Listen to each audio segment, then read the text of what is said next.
Some of the information is based upon research derived from the information that I saw. For instance, in the documents that I saw, it was stated that President Eisenhower had commissioned a group called the Jason Scholars, which was stated to have been a secret society of scholars, to research the deception, lies, facts, truth, and get at the root and the real truth of the alien question. It also stated that there was a group of 12 men formed by NSC Memo 5410, and that the study group was formed by NSC Memo 5411, and that there was another NSC memo issued to cover the actions of these men and explain the reasons why such prominent men were meeting on a regular basis, and that NSC memo was 5412/1 and 5412/2. 5412/1 was implemented in March of 1955, 5412/2 in November of 1955. Anyone who knows how correspondence, executive orders, and executive memos are written knows that you do not write a memo 5412 in March and then in November tack a second part onto it. The memo was originally really written in 1954. I'm going to go through the whole history. I'm going to have to leave a few things out simply because it's going to be impossible to cover everything in the hour and a half that I have. Before I begin, I would like to read two quotes to you. The first is attributed to Mr. Alistair Cook, who said, quote, "I'll be astounded if this planet is still going 50 years from now. I don't think we will reach 2000. It would be miraculous," unquote. Winston Churchill said, and I quote, "We seem to be moving, drifting, steadily against our will, against the will of every race and every people and every class, towards some hideous catastrophe. Everyone wishes to stop it, but they do not know how." What do you think he was referring to? Ronald Reagan stated on October 18, 1983, in a meeting with Thomas Dine, who is the executive director of the American Israel Public Affairs Committee. And I quote Ronald Reagan, "You know, I turn back to your ancient prophets in the Old Testament and the signs foretelling Armageddon. And I find myself wondering if we're the generation that is going to see that come about. I don't know if you've noted any of those prophecies lately, but believe me, they certainly describe the times we're going through." Now, ladies and gentlemen, during this talk that I'm going to give you, I'm going to explain to you the history of this phenomenon, who the secret government really is, and I will name them by name, beginning group, the study group. I will tell you who they are today. I'm going to tell you what this is all about.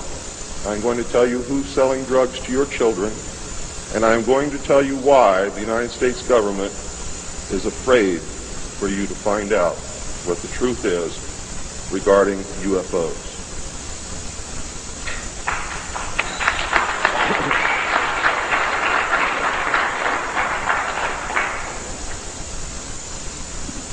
I'm going to skip over the early saucer recoveries, but there are many more than what you would expect. The early saucers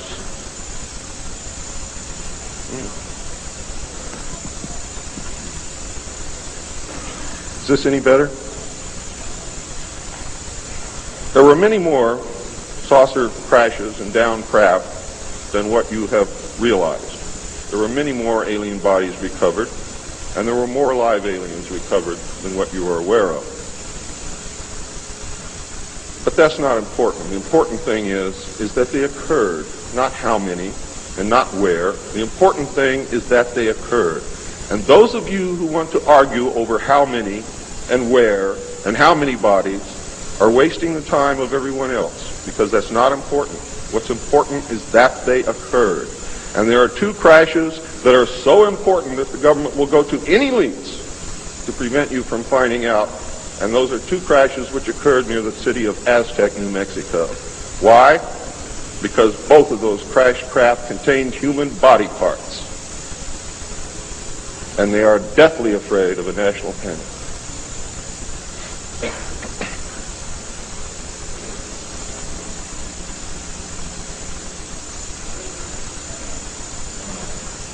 Because of this, there was a very, very tight security blanket screwed down tight over all of the alien question.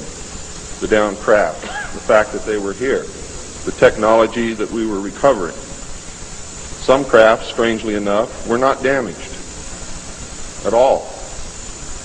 But we could not recognize anything that we had previously known as mechanical, electrical, hydraulic, or any other thing that we knew of, except eventually we discovered that the craft contained a small reactor approximately the size of a large football or a small basketball, which was said to be a clean reactor, and the craft, this particular craft, used or seemed to use water as fuel.